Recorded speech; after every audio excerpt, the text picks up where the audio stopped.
Hello and welcome to Midwest Writers Room. Our mission is to encourage, educate, and celebrate writers of the Midwest. I'm Luella Schmidt. And I'm Ken Humphrey. Today's chapter break episode features friend of the program and WWA luminary TK Sheffield and her latest publication, The Valentine Lines, which comes out on December 9th.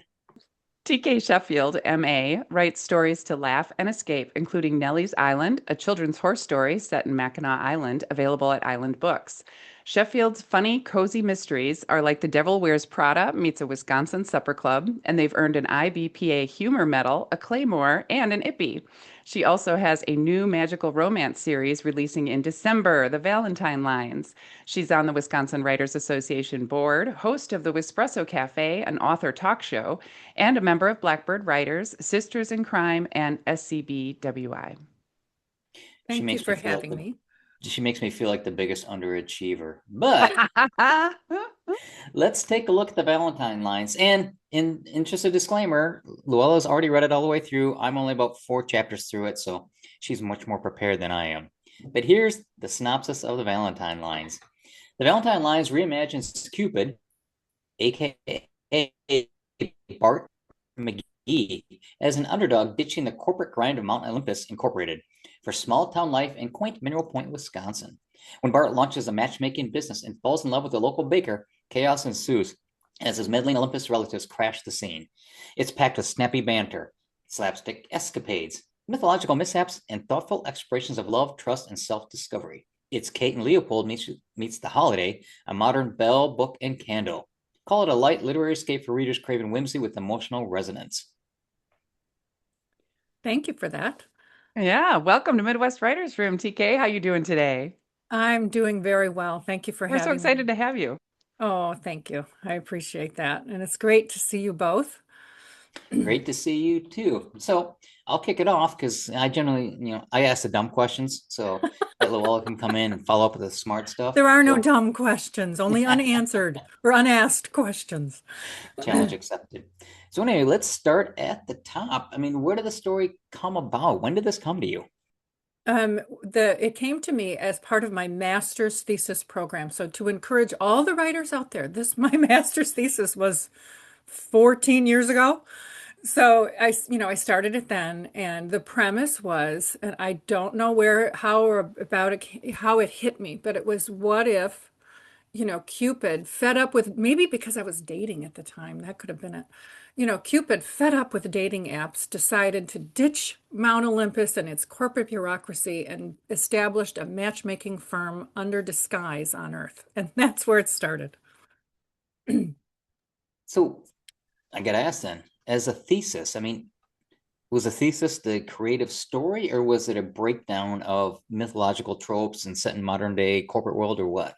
Oh my gosh, do you have a master's in lit? You could have instructed the class with that question. It was all of the I above, can right? barely So, cook with peanut it's butter the sandwich. culmination of your work and, all of, your process, 2.5 years points you toward ultimately your voice, right? Hopefully. And so, yes, that's what this did. It established my voice, as satire, humor, Wisconsin locale, and creating hopefully funny characters who resonate with people who want to laugh and escape. That's what it did. So it's been 14 years since you thought of it. Is there a reason for the delay in finally getting around to it? I mean, were there other books and ideas more pressing in your head, or did this one just come back around eventually? It came back around eventually, and it sat there in the back of my mind. And I always was compelled by mysteries. I loved mysteries. And then, of course, we moved into this beautiful fixer-upper with a gorgeous backyard. And of course, I had career in between that time and raising, my daughters and finding my wonderful husband. And so things were also along the way. They accompanied my creative process. So yes, ultimately the mysteries came first, but I had this wonderful writer friend who I went to school with who read the first chapter in class, and she kept bringing me back around. Carrie Lukasavitz, shout out to you. She kept bringing me back around. Every time I'd get frustrated, she'd give me this prompt. What about that Cupid story? What about that Cupid story? And even when I quit, like I had a black moment, a dark moment, and I gave it all up. I texted her and I said, "That's it. I'm done. I'm not writing anymore. This is over. My career's over before it starts." And she just let me have my 24 hours to chill. And then she texted me back and said, "Okay, how you feeling? What about that Cupid story?" So, and this was, 5 years ago.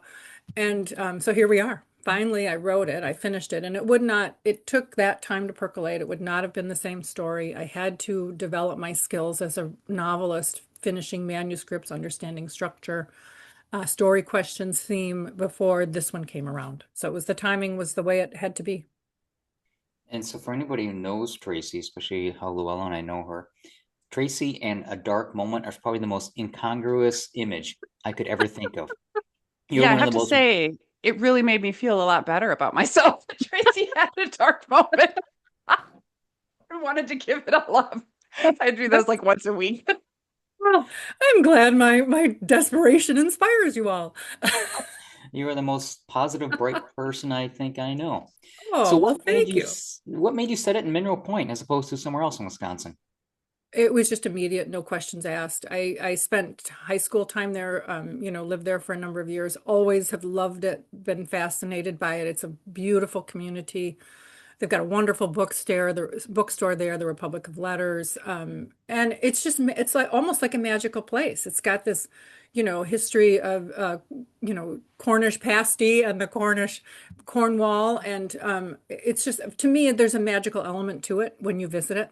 And so it was just without question, just very natural to put it there.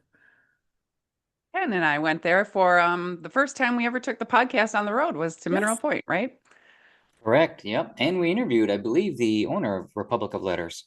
Keith Yeah, Burrows. yeah, I definitely felt a little of that magic too. That was one of my first times there in that capacity, certainly among writers and bookstore owners and stuff like that. That was really a neat experience. The whole southwest part of the state, the entire state is growing in terms of its literary history and impact, thanks in part to WWA and your podcast, Midwest Writers Room.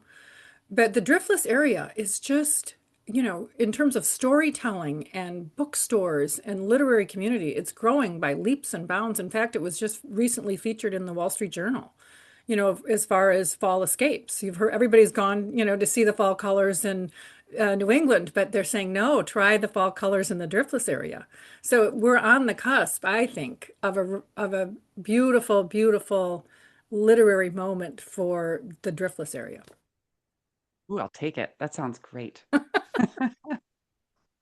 So talk to us, getting it put together took 14 years or whatever, while you were changing gathering your skills and everything. When you finally decided to publish, what was that like for you? It was, that writing the story took a while. I had an agent at the time when it was finished, and it was out on sub. And it was during COVID, so there was a long lag there. And I finally said, you know what, I'm going to take the story and I'm going to indie pub. I have a wonderful publicist, Valerie Beal, who, if you're going to indie, go with a strong marketing publicist person behind you. Wonderful editors, and I have to give a shout out. I wrote this down to make sure.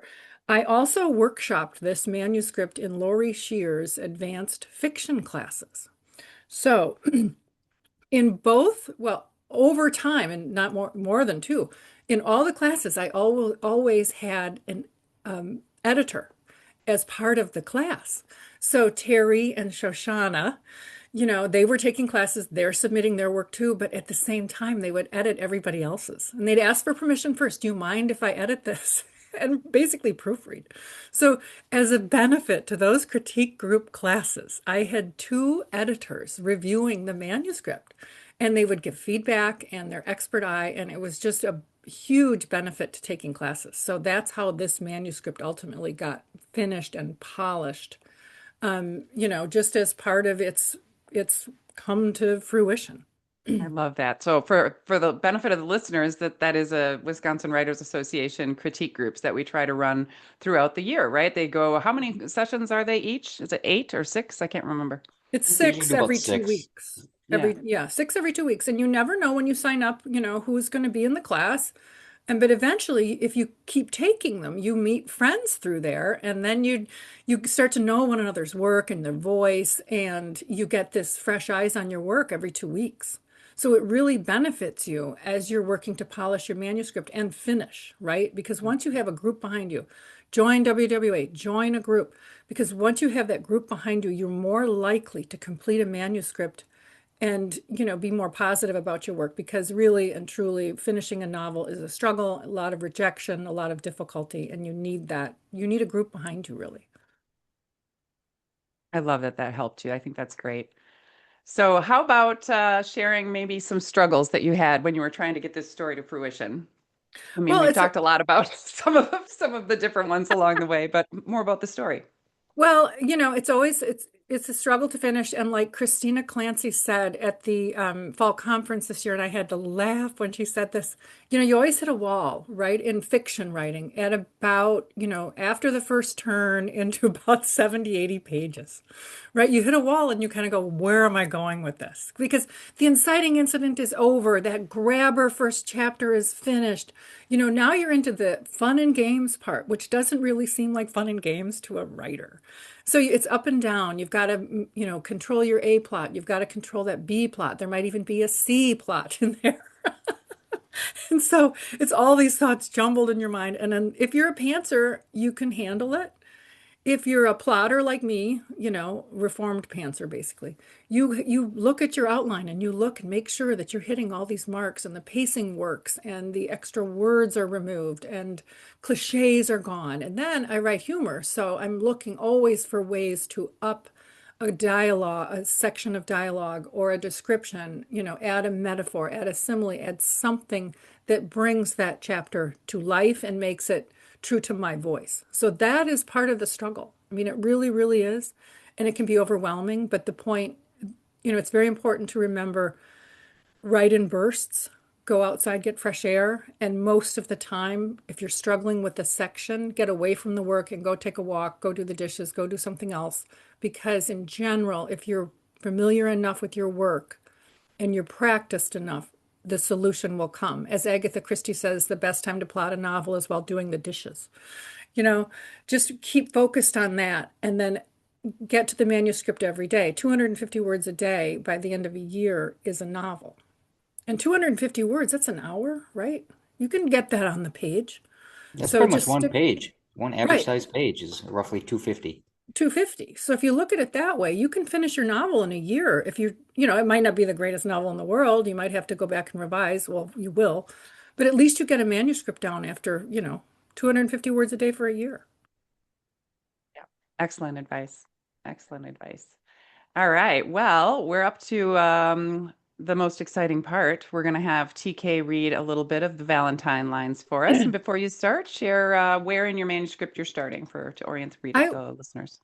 I will start at the beginning. Let me get a sip of water here. And I just have to say, I'm so pleased. This manuscript earned, a finalist award for humor in the Chanticleer Book Awards. Southwest Writers that are in first place for first chapter. And also my favorite review. It's been given 5-star reviews from Reader Views and Reader's Favorite. My favorite line describing this book is, let me find it here. Is T.K. Sheffield's novel is a lighthearted and humorous read, like a relaxing mug of hot cocoa that might have just been spiked with a little liqueur. So I'm like, That is a okay, I'll good take one. it. We're good. And then Luella, thank you so much. You gave me a wonderful, wonderful blurb too, and I appreciate that so much. There were many parts of this that made me laugh out loud. Well, I call it a magical screwball comedy, and it's no spice, but humor and heartwarming moments of small town fun. And its tropes are a slow burn romance, midlife reinvention, and found family. So if you're interested in anything like that, this book might be something you would enjoy. Set in Mineral Point, magical Mineral Point.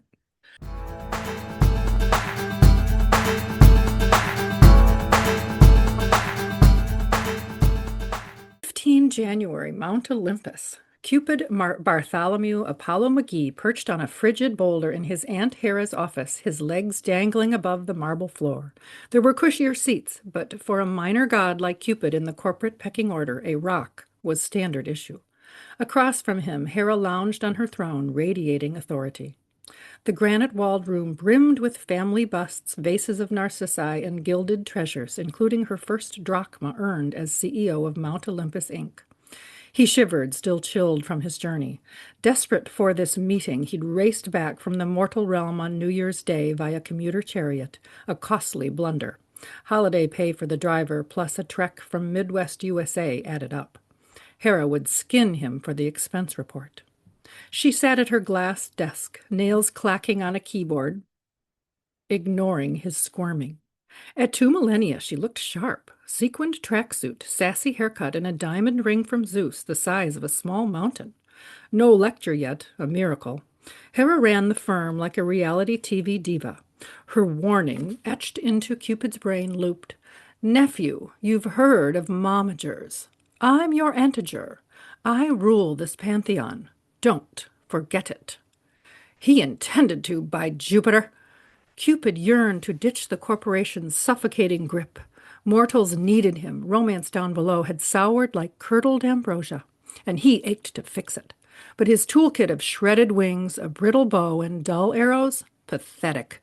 Flitting about, shooting darts at unsuspecting lovers? Archaic. Matchmaking begged for a revolution, and Cupid fancied himself its champion, a knight winning hearts afresh. Know thyself, the old Delphic maxim flickered in his mind. If he could harness his own spark, maybe he'd find the courage to escape. Breaking free from Hera would take a thunderbolt of luck.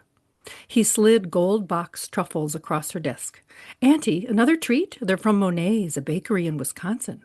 More champagne? She arched a brow. Bribing me, nephew? Keep it up. The truffles are divine, and I never refuse bubbles. He topped off her crystal flute.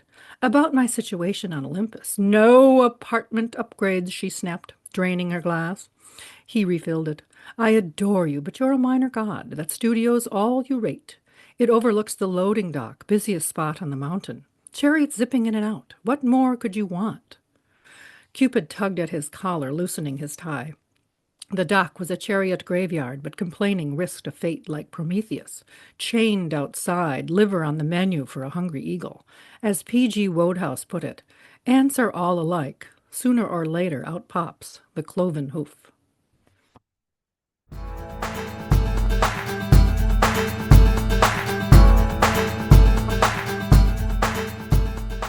That was really fun to hear you personify Hera, because she is quite the terror in the book. Yes, she may resemble a certain reality TV show diva that you all would know. I love it. Where can our listeners find your book and find more about you? Oh, thank you. You can go onto my website, www.tksheffieldwriter.com, and you'll see a description of the book. You can find the ebook on the Zon. You can also request the ebook through your library. They can acquire it. And any indie bookstore in the Southeast Wisconsin area, Lakeside Books, Lake Geneva, Literatus, and Watertown. I will be there on February 14th, Valentine's Day, signing books at Literatus. You can find it at Reads by the River in Waterford. You can find it at Pearl Street Books in La Crosse. And I know I'm missing one. Oh, darn. I'm sorry. I should have written down a list. But if you go to an indie bookstore in Southeast Wisconsin and ask for it, they can order it for you. And because we know you, Tracy, we know there are going to be appearances up on the docket. So in addition to Literatus, what else you got coming? So far, I've got some online interviews, and then I am just, in the process of lining up more. So if you check out my website, or if you look on my social, thebackyardmodel.com on Instagram, or my Facebook page, all of those events will be posted on there. And TK is a really great social media follow too. So if you're looking for, I think you post a lot of fun stuff. And so if you're looking for more lighthearted stuff, I think she's a great follow. I will I was co-sign on that. Oh, thank you. I was just at Heidel House in Green Lake. Oh my goodness, what a beautiful spot. Gorgeous view and a spa and fantastic food. There, I was there for a holiday market. Oh my goodness, go for a retreat and have some fun.